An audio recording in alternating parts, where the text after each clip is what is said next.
Hey everyone, in this video I want to share a little bit more of what the NIO phone could bring. There is an interesting rumor or idea of what could be the specs of the NIO phone. So not so much about what are the looks, but rather what it's bringing on the table. And yesterday in our Patreon community, shout out to Alan, we have discussed quickly why NIO is building the phone. If you've watched some of my videos, you know that I think it's rather a big strategic move in order to defend itself against the likes of Huawei and Xiaomi, but we're now seeing that it's becoming rather a part of the automotive industry in general, that car makers are developing their own operating systems.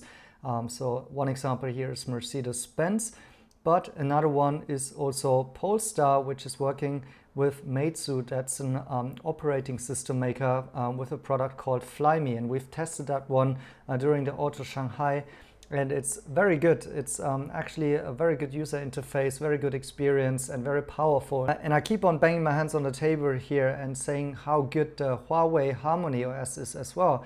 And so what we just see is a merge of the industry to hardware becoming just one part, but software should be owned by the OEM, or at least everybody is striving to do that. Not everybody can do it, obviously, but it's a general trend.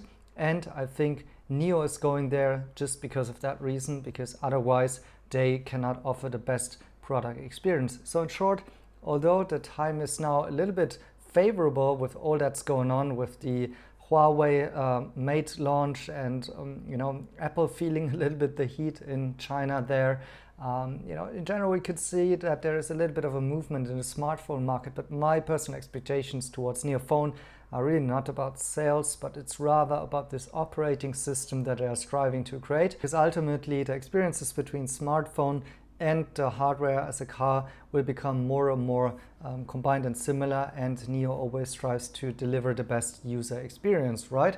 Now there's one interesting idea out there that NIO could actually have bought or acquired parts of the team, parts of the patents, parts of the know-how of a company called Smartisan, or at least that's the product how it's called, which is an Android-based smartphone maker. And interestingly, that one was acquired before by Bytedance, and Bytedance is the maker of TikTok. TikTok, or Bytedance, however, decided at some point to give up on a project of having their own smartphone. So that's already telling you how difficult it is to get into that market.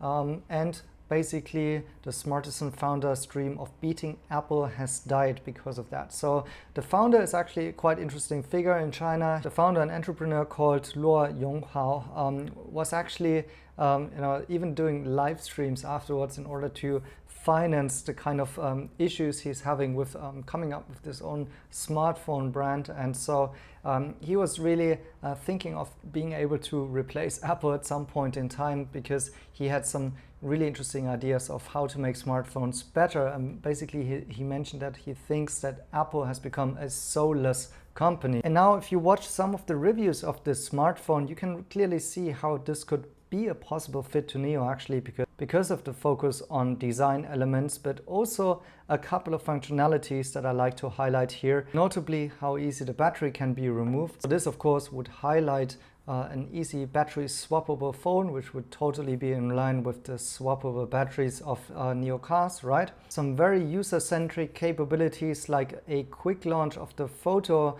function, where you only have to press 2 buttons and it will immediately take a photo once you release it again, which shows like how much user-centric this phone was developed as well. And notably a different layout for these big tiles in the Android system and lots of customization. So maybe NIO has really gotten hold of some of this IP, intellectual property related to this once revolutionary phone, but that actually didn't make it in the end. And maybe NIO has a better opportunity now with the right point in time and can customize it towards their goal of creating this seamless interconnection between the car and the phone. So that doesn't mean that the phone will exactly look like this. However, it could possibly access some of the ingenuity here of this founder, plus Bytedance, which as a maker of TikTok is also quite exciting, right?